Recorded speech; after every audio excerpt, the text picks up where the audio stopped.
Mysuru ಲೋಕಾಯುಕ್ತದಲ್ಲಿ CM ವಿರುದ್ಧ ಎಫ್ಐಆರ್ಗೆ ಸಿದ್ಧತೆ ನಡೆದಿದ್ದು ಕೇಸ್ ದಾಖಲು ನಡುವೆ ಸಿದ್ದರಾಮಯ್ಯನವರು ಮೈಸೂರು ಪ್ರವಾಸದಲ್ಲಿದ್ದಾರೆ. ಇವತ್ತಿನಿಂದ 3 ದಿನ ಮೈಸೂರಿನಲ್ಲೇ ಇರ್ತಾರೆ ಸಿಎಂ. ಬೆಳಿಗ್ಗೆ 10:30ಕ್ಕೆ ಮೈಸೂರಿಗೆ ಆಗಮಿಸಲಿದ್ದಾರೆ ಸಿದ್ದರಾಮಯ್ಯ. ಹಲವು ಕಾರ್ಯಕ್ರಮಗಳಲ್ಲಿ ಸಿಎಂ ಭಾಗಿಯಾಗಲಿದ್ದಾರೆ.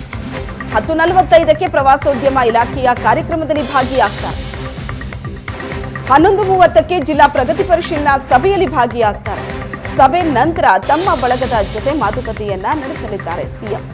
ಮುಡಾ ಪ್ರಕರಣದ ಕುರಿತು ತಮ್ಮ ಬಳಗದ ಜೊತೆ ಸಿಎಂ ಚರ್ಚೆಯನ್ನ ನಡೆಸಲಿದ್ದಾರೆ.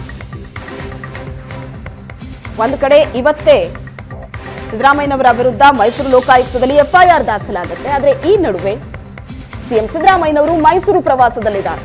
ಇವತ್ತಿನಿಂದ 3 ದಿನಗಳ ಕಾಲ ಮೈಸೂರಿನಲ್ಲೇ ಇರಲಿದ್ದಾರೆ. ಹಲವು ಕಾರ್ಯಕ್ರಮಗಳಿದೆ, ಆ ಕಾರ್ಯಕ್ರಮದಲ್ಲಿ ಭಾಗಿಯಾಗಲಿದ್ದಾರೆ. ಕೇಸ್ ದಾಖಲು ನಡುವೆ ಸಿದ್ದರಾಮಯ್ಯನವರ ಮೈಸೂರು ಪ್ರವಾಸ. ಒಂದಷ್ಟು ಸಭೆಗಳಿದೆ, ಕಾರ್ಯಕ್ರಮಗಳಿದೆ, ಆ ಎಲ್ಲ ಕಾರ್ಯಕ್ರಮಗಳಲ್ಲಿ ಭಾಗಿಯಾಗಲಿದ್ದಾರೆ.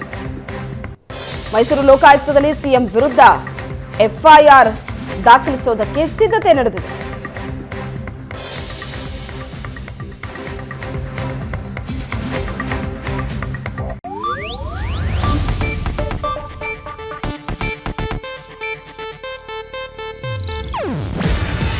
ಇದು ಏಷ್ಯಾನೆಟ್ ನ್ಯೂಸ್ ನೆಟ್ವರ್ಕ್ ಪ್ರಸ್ತುತಿ. ನೀವು ನೋಡ್ತಿದ್ದೀರಾ ಏಷ್ಯಾನೆಟ್ ಸುವರ್ಣ ನ್ಯೂಸ್.